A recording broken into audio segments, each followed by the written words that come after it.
Good afternoon. This is Akashvani. I'm Anuja Kumar with the Midday News.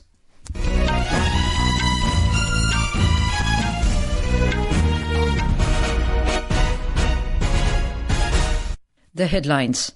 Lieutenant Governor of Delhi V.K. Saxena dissolves Delhi Assembly. Chief Minister Atishi submits her resignation. CAG report on AAP government to be tabled in Delhi Assembly's first session, says Prime Minister Narendra Modi. 12 Naxalites killed in an encounter with security forces in Chhattisgarh's Bijapur district. US asks Hamas to release all remaining Israeli hostages immediately. And second ODI of the three-match series between India and England underway at Barabati Stadium in Cuttack. And now the news in detail. Delhi Lieutenant Governor Vinay Kumar Saxena has dissolved the 7th Legislative Assembly of the National Capital Territory of Delhi with effect from 8th of February. Meanwhile, Delhi Chief Minister Atishi has handed over her resignation to Lieutenant Governor V.K. Saxena a day after Aam Aadmi Party AAP faced a crushing defeat in the Delhi Assembly polls. Atishi, who retained her Kalkaji seat, handed over her resignation to Lieutenant Governor at Rajnivas this morning. Atishi took oath as Chief Minister in September last year after AAP convener and her predecessor Arvind Kejriwal resigned from the post amid corruption allegations against him. Talking to media, Delhi BJP President Virendra Sachdeva said that the BJP will fulfill the promises made to the people and will make Delhi a developed capital. हमने कल दिल्ली की जनता को धन्यवाद दिया है इसके लिए। अब दिल्ली की जनता ने बदलाव के लिए वोट दिया है, माननीय प्रधानमंत्री श्रीमान नरेंद्र मोदी के नेतृत्व के साथ चलने के लिए वोट दिया है। तो अब जो हमारे संकल्प पत्र में है उनको पूरा करने के लिए अब काम शुरू करेंगे। और कल माननीय प्रधानमंत्री जी ने भी कहा है कि हम सबको अब दिल्ली को विकसित राजधानी बनाने के लिए काम करना है। Prime Minister Narendra Modi has assured the people of Delhi that the Comptroller and Auditor General CAG report of AAP government in Delhi will be presented in the first Assembly session. This was stated by the Prime Minister while addressing his party supporters at BJP headquarters yesterday after BJP scripted an impressive election victory by winning 48 out of 70 Assembly seats. Delhi का जनादेश आ चुका है। मैं guarantee दे रहा हूं, पहले विधानसभा सत्र में ही सीएजी की रिपोर्ट सदन में रखी जाएगी।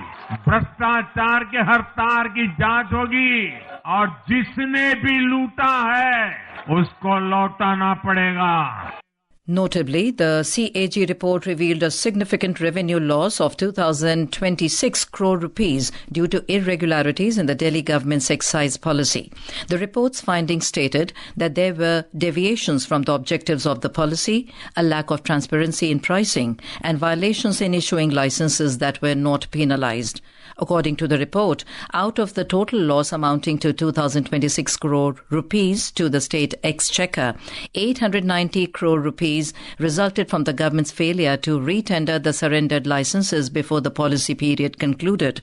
Additionally, the exemptions granted to the zonal licenses led to a loss of 941 crore rupees. At least 12 Maoists have been killed in an ongoing encounter with security forces in Chhattisgarh. 2 security personnel have also been killed and 2 others injured in an exchange of fire. More in this report. A joint team of security forces was on a search operation in the jungles of National Park in Bijapur district after receiving intelligence inputs about the presence of a large number of Maoists in the area. An intermittent exchange of fire has been going on between the security forces and the Maoists since this morning. Bodies of 12 Maoists have been recovered from the spot so far. Reinforcement has been sent to the area. A large number of arms and ammunition have also been recovered from the spot. The search operation is still going on in the area. Vikalp Shukla, Akashvani News, Raipur. Information and Broadcasting and Railway Minister Ashwini Vaishnaw today inspected the Gorakhpur railway station and reviewed the proposed model of Gorakhpur Junction. Railway officials briefed the minister about the details of the model station. The railway minister also expressed happiness on seeing how beautiful it would look after the proposed work. The design of the station has been made keeping in mind the culture and heritage of Gorakhpur. He informed that instructions have also been given to officials to prepare a plan for creating a new railway station near the new terminal of the airport. जो काम शुरुआत किया गया था, काम में बहुत तेजी आई है और स्टेशन की डिजाइन अगर आपने देखी है, हमारे गोरखपुर के जो हमारी संस्कृति है, हमारी विरासत है, उस विरासत को ध्यान में रख के स्टेशन की डिजाइन बनाई गई है. The 8th edition of Pariksha Pe Charcha, an interactive program initiated by Prime Minister Narendra Modi, will be held at Bharat Mandapam in New Delhi tomorrow. 36 students from all state and union territory have been selected to interact directly with the Prime Minister. With over 5 crore participation, this year's program exemplifies its status as a Jan Andolan, inspiring collective celebration of learning. Pariksha Pe Charcha 2025 will feature 7 insightful episodes, bringing together renowned personalities from diverse fields to guide students on essential aspects of life and learning. The program will be telecast live on Akashvani, Doordarshan, Swayam Prabha, the PMO YouTube channel and the social media channels of the Education and Information and Broadcasting Ministries. Paris is set to become the global hub for AI governance as world leaders, industry pioneers and researchers gather for the 2-day AI Action Summit 2025 starting tomorrow. Prime Minister Narendra Modi will depart for Paris tomorrow to co-chair the summit alongside French President Emmanuel Macron.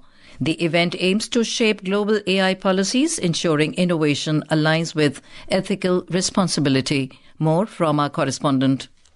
At the Grand Palais in Paris, preparations are in full swing for a crucial global dialogue on AI. Representatives from over 100 countries, along with top researchers, business leaders, and civil society members, will discuss AI's impact on governance, economy, and fundamental rights. Building on previous AI summits in the UK and South Korea, this event seeks to establish global AI standards and promote responsible AI development. With AI transforming industries worldwide, leaders are focused on balancing innovation with ethical responsibility. As co-chair, India will play a pivotal role emphasizing ethical AI development, accessibility and innovation. As AI continues to reshape the world, this summit is expected to lay the foundation for a more accountable and inclusive AI future. Rajadurai, Akashvani News, Paris.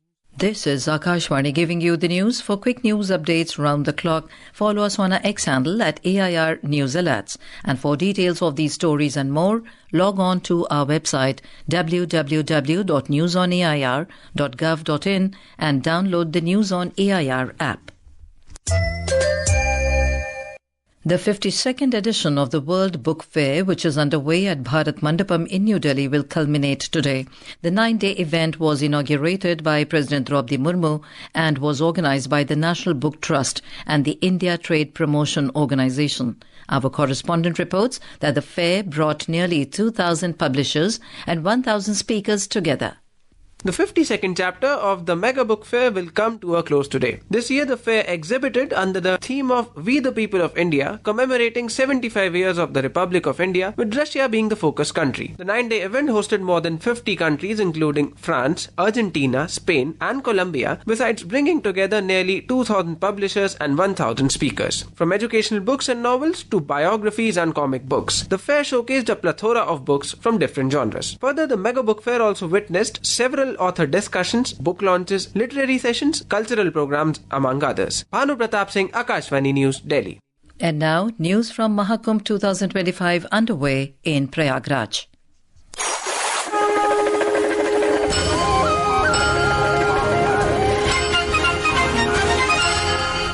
The Jal Jeevan Mission Pavilion has been set up at Mahakumbh in Prayagraj to showcase the impact of this mission on rural life. Our correspondent reports that the exhibition is also depicting the change that has happened in the rural area under the leadership of Prime Minister Narendra Modi in the country.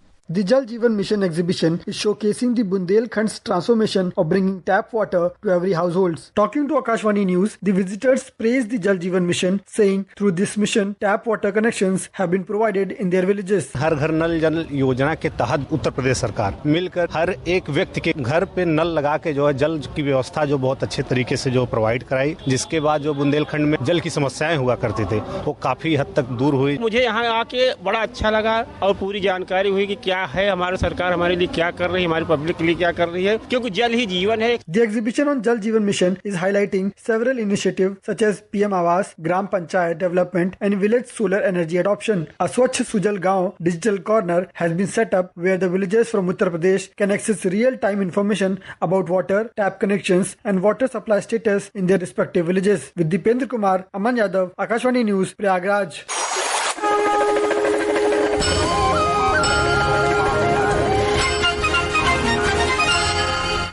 The third edition of the Kashi Tamil Sangamam is to be held from the 15th of this month. This year's theme will be Sage Agasthyar. The participants will also be experiencing Mahakumbh and a visit to the Ram Mandir at Ayodhya. In connection with this, school students dressed like Sage Agasthyar participated in a walkathon at Chennai today. The walkathon was organized by the Central Institute of Classical Tamil and Sastra deemed university. Students of 4th and 5th standard of various schools participated in the walkathon, which began at the Hindi Prachar Sabha and concluded at Agasthyar Ashram Temple. In Jammu and Kashmir, Riyasi district has extended the ban on the sale, possession and consumption of liquor and non-vegetarian food in Katra, the base camp for pilgrims visiting Mata Vaishno Devi shrine, by 2 months. The decision was taken by the sub-divisional magistrate under Section 163 Bharatiya Nagrik Suraksha Samhita. As per the order, the prohibition will also be enforced on the 12-kilometer track from Katra to the Holy Cave on the Trikuta Hill and the adjoining areas. Besides the track, the prohibition would be applicable in villages within a distance of up to 2 kilometers on either sides of the track. The ban also covers 200 meters on both sides of the Katra-Riyasi road from Katra to Naudevia, Agharjitto and Naudevia markets, within 200 meters on either side of railway station Katra-Sool road and within 100 meters on either side of Panthal-Domail road. U.S. Secretary of State Marco Rubio has asked Hamas to release all the Israeli hostages taken by them immediately. This call came after the return of the 3 captives who had been held by Hamas for 490 days. In a social media post, Rubio celebrated the release of the 3 hostages, saying they were finally home in Israel. He emphasized that the U.S. remains firm in demanding the immediate release of all remaining captives. This release is part of a ceasefire deal brokered with the help of Egypt, Qatar and the US. So far, it is the 5th swap under the agreement. In exchange for the 3 hostages, Israel has begun releasing 183 Palestinian prisoners. In US, a federal judge has blocked Elon Musk's initiative, the Department of Government Efficiency, from accessing personal financial records of millions of Americans stored by the Treasury Department. According to the media reports, US District Judge Paul A. Engelmeyer issued a preliminary injunction ordering Musk and his team to destroy any copies of the records. Lebanon has formed its first full-fledged government since 2022, ending a prolonged deadlock with Nawaf Salam assuming the role of the Prime Minister. President Joseph Aoun confirmed in a statement that he accepted the resignation of the previous caretaker government and signed a decree appointing Prime Minister Salam's new administration. In cricket, England have won the toss and elected to bat first in the second of the 3-match ODI series against India in Cuttack. The visitors were 64 for no loss in 8.2 overs when reports last came in. Having won the first ODI in Nagpur by 4 wickets, the hosts were aimed to secure an unassailable lead in the series. Meanwhile, England find themselves in a must-win situation to keep the series alive. In Mumbai Open Tennis Tournament, the Indian-Dutch duo of Prarthana Tombare and Ariane Hartono will take on the Russian pair of Amina Anshba and Elena Pridankina in the women's doubles final today at 5 p.m. And now, before we end the bulletin, the headlines once again. Lieutenant Governor of Delhi V.K. Saxena dissolves Delhi Assembly. Chief Minister Atishi submits her resignation. CAG report on AAP government to be tabled in Delhi Assembly's first session, says Prime Minister Narendra Modi. 31 Naxalites killed in an encounter with security forces in Chhattisgarh's Bijapur district. US asks Hamas to release all remaining Israeli hostages immediately. And second ODI of the 3-match series between India and England underway at Barabati Stadium in Cuttack. And with that, we end the midday news.